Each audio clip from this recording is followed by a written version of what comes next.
Rikthyer sërish në studio tashmë me rubrikën Një raport java në qyteti. Kjo do thotë që ne do dalim tani nga studio jonë, do shkojmë në shtetin e bukur të Sarandës mëngjesin e sotëm, atje ku do të përshëndesim dhe korrespondentin ton Thoma Nika këtë mëngjes. Mirëmëngjesi, përshëndetje Thoma. Mirëmëngjesi edhe unë ju përshëndes. Si do të ketë nisur mëngjesi aty për ju në Sarandë, duke ditur që është një qytet vërtet i dashur në çdo stinë, më tej tek raportimi, zhvillimet kryesore që janë duke u mbajtur apo duke u zhvilluar tek ju. Është një ditë me mod plotësisht të qelur, jo nga ato të premte që duan me do mos t'i drejtohesh detit, por kur mund të shëtisësh me këmbë apo me vark, ku mund të bësh një kalim, pse jo një blerje nga tregu i peshkut të freskët, i sapo ardhur në liman nga gjuetia e varkave të vogla. E për të shkuar më tej është një premte që premton dhe nxit për të bërë plane që nuk dështojnë për kalimin e këndshëm të një fundjavë ndryshe. Siç edhe në raportimet më pashme e kam thënë, si Saranda ashtu edhe Ksamili nuk kanë pritur që kalendari të vijë në muaj mirëfilli deri, që të bëhen frekuentues të bukurive dhe të aseteve të këtij rajoni, shumë diverse, nga ato që ofron natyra, apo historia, arkeologjia dhe kultura, dhe deri te kultura e gatimit dhe mikpritjes.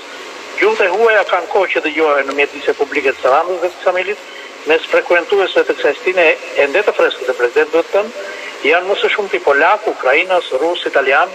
Ata janë një parathënie pince për mirat e turistëve të huaj që Saranda përgatitet të presë këtë verë, ndryshe nga një vit më parë. Interesante është të them se ka edhe nga ata që vite më parë kanë qenë vizitor apo pushues në Saranda apo në Ksamil, e ndërsa ajo çfarë kanë gjetur këtu, u ka ngacmuar fantazinë për të qenë me statusin e njerëzve që ofrojnë shërbime pak të njohura për pushues në brigjet tona. I tillë është edhe një çift që prej disa javësh është ngulur në Ksamil dhe protestojnë këtu suksesin e biznesit të tyre që ka funksionuar në Amerikë dhe që është fluturimi në ujë ose një makineri uji midis surfit dhe jetskive. Çifti që bëjnë së bashku Klodiana me origjinë nga Dibra dhe Rich nga New Yorku ka bërë që kjo makinë të instalohet në brigjet e Ksamilit dhe të ofrojë për frekuentuesit e plazheve të kësaj vere këtë shërbim që njihet si e-foils.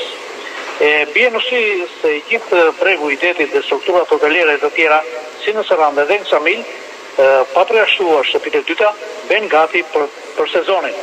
Plazhet publike janë pasuruar në rërë dhe bën gati të rivendosen kullat e vrojtimit për të dhënë siguri jetën në plazhet tona. Është paralajmëruar që fundjava e ardhshme do të shënojë edhe çeljen zyrtare të sezonit 2021 me një skenar shumë interesant dhe me kombinacion midis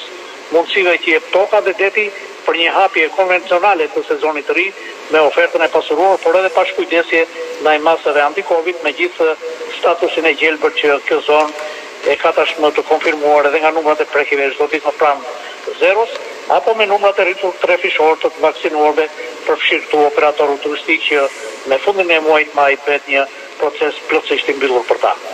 Ajo që pritet të ndodhë këtë verë është arritja e një sezoni më intensiv dhe më të zgjatur në kohë,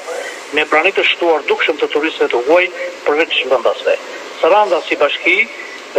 është e gatshme të kthehet treguesve më të mirë të vitit 2019, atëherë kur pritim mbi 800.000 turistë në total, e madje ka përcej këtë kuotë. Kjo është konfirmuar në ditët e kësaj jave dhe nga kryetari i bashkisë së Sarandës Adrian Gurma në komunikimin që ka patur me disa media kombëtare e ato rajonale. Ai referohet vlerës së shtuar që i japin ofertës turistike të vitit 2021, investime të tilla si rikonstruksioni i qendritores dhe aksi i ri rrugor lëkurës kanalit Çukës. Investime të tilla konfirmon Gurma jo vetëm që shtojnë atraksionin dhe përmirësojnë lëvizshmërinë në sezon, por ushtojnë vlerën edhe pronave që shtrihen përgjatë tyre. Investimet e tjera sipas kreut të bashkisë Gurma llogariten në 80 milion lekë dhe 60% e tyre janë destinuar për infrastrukturë rrugore, ku veçohet Ksamili si njësi më vete administrative, e cila ka marrë pjesën e luanit, por nuk janë lënë jashtë vëmendjes edhe zonat rurale të bashkisë mbështetëse për turizëm. Me investimet e bëra dhe me ngritjen e standardit të shërbimeve turistike, siguria që jepet është se Saranda ka për të qenë shumë më tërheqëse dhe më e frekuentuar dhe e gatshme për të bërë lokomotiva e turizmit shqiptar, është shprehur Gurma.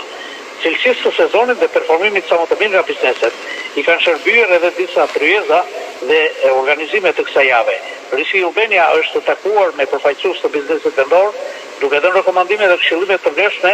për ngritjen e standardit të shërbimit në kërkesat që turistët huaj kanë. Me një spektër tjetër konsulence dobishme për biznesin ka qenë edhe Gizi Gjerman. Saranda mund të quhet ndryshe edhe qyteti i Bukonvileve,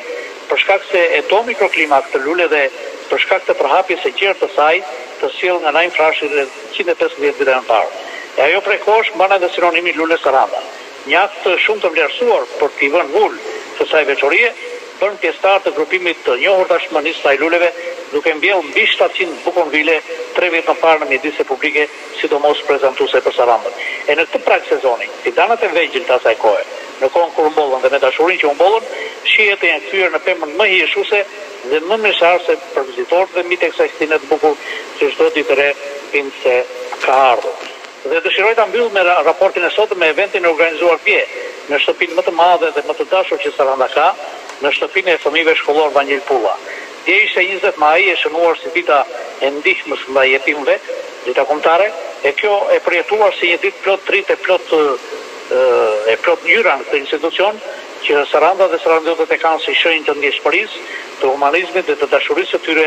74 vjeçare, që ku ka nisur të funksionojë kjo shtëpi me 1947. Dita e ditëme ka qenë si një rrëfim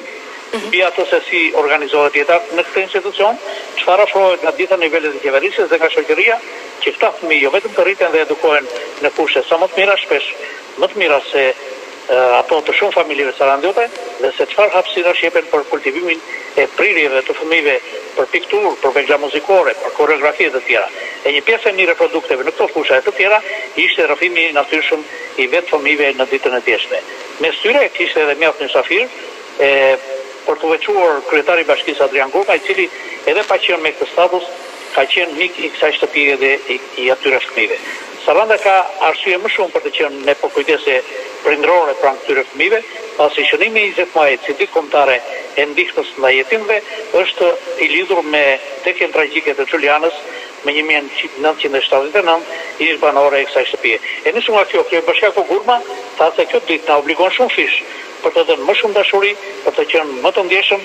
të përkushtuar dhe mbështetës për cilësinë e jetës së tyre, për meritjen dhe integrimin e këtyre fëmijëve. Kjo ishte gjithçka e përgatitur nga ju për sot apo jo, Thoma, duke përmbyllur edhe kështu këtë komunikim të drejtpërdrejtë dhe raportimin. Ju përshëndesim dhe ju falenderojmë në gjithçka na përcollët dhe sigurisht të gjithë miqtë që na ndjekin nga qyteti i Sarandës në emisionin Mirëmëngjes Shqipëri. Pas pak jemi sërish me hapësirën kushtuar të ftuarve, do të flasim te një tematik